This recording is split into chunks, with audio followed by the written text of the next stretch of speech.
they'd even blocked off one of the cupola sides.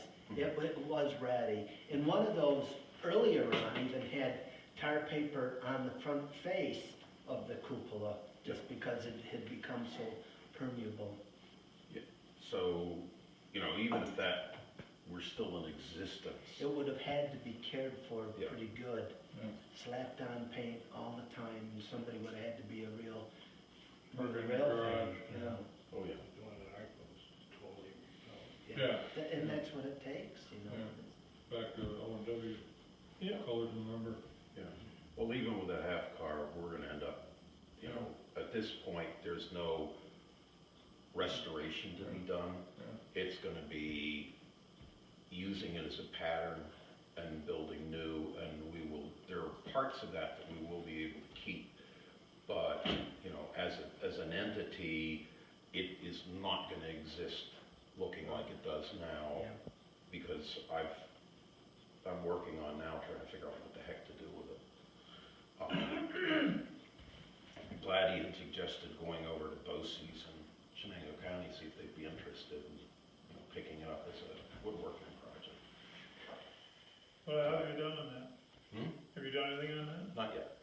Still brainstorming, still trying to figure out what But to do. that might be something. That's, yeah, you guys That get might someone be interested in something. it. Yeah. And especially if you've got some people that are there also in mechanical drawing, Yeah. you might have a program that they can use Yeah. to work their Maybe people. historical. And, Yeah. and yes, have an element. That's interesting sounding. Historical grants pay for it. Yeah. Well, I mean, even to not necessarily, you know, to just be able to use it as a pattern and build a car, Yes, you know. yeah, and that's, yeah, taking the parts off and Yep. measuring them up Yep. while they're falling apart in your hands, Yeah. you know. Because it's patterned after a Jackson and Sharp, an 1894 Jackson and Sharp car, and it's, as a matter of fact, yeah, there we go, that was the good news. It has on the foot plate there on the door is Carbondale 1894. Oh, really? Yeah. Well, Carbondale shops were D&H, Yeah. because I don't think the O&W had down there. No, I I, just went over to D&H. Yeah.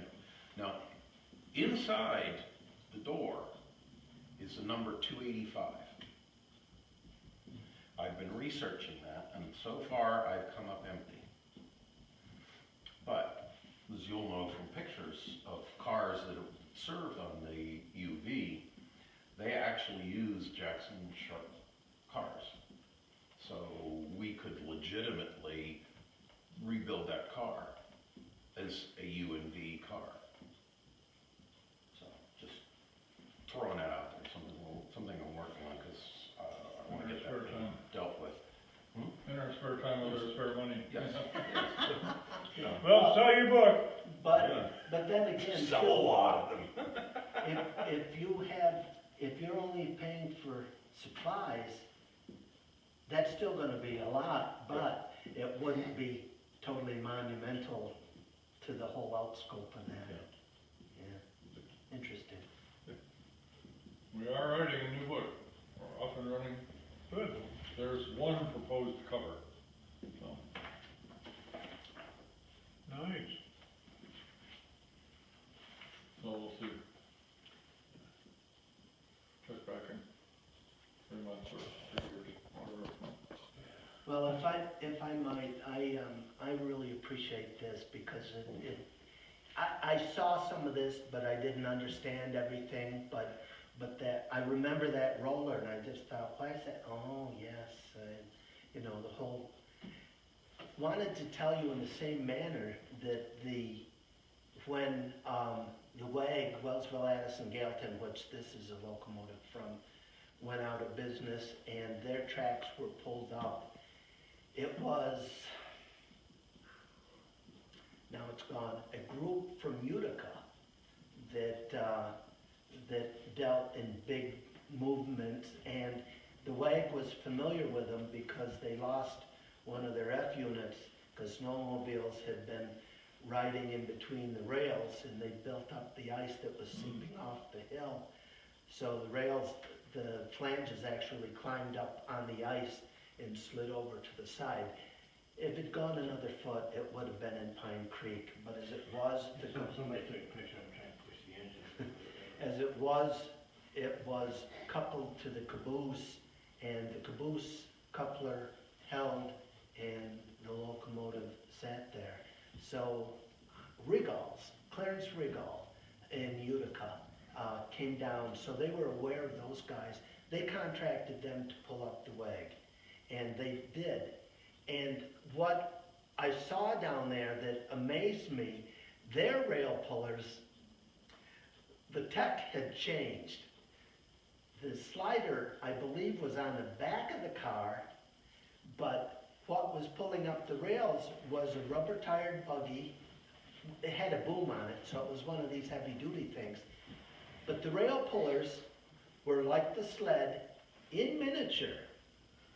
And they were about this wide and this long, and big, bulky, heavy things. They did the same thing. They kept the ties in place, but they had no rolling piece. They just had a wedge in there because I guess they checked and they thought that the ties were beat up enough, and they just walked down through there with two runners and did basically the same thing to get them off the ground. What? The very last. Yeah, yeah, the video, yeah. And so they used the same premise, but they really downsized it because the rails were pretty shot, or the ties were pretty shot at that time. And Salzburg's business was to operate a railroad until it couldn't be operated anymore because he was a scrap iron dealer. He made a great amount of money by buying up these used railroads for scrap, but then found out he could make money operating some of these on his limits. And in fact, there's a book on this himself, but it's not in print.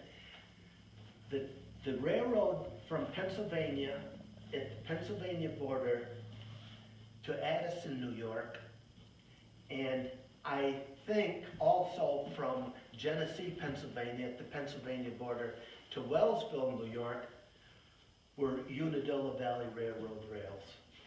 And I don't mean that they came from the Unadilla Valley. I mean, that's where the Unadilla Valley was still in business. I don't know whether it was for tax reasons or what, but he always made money.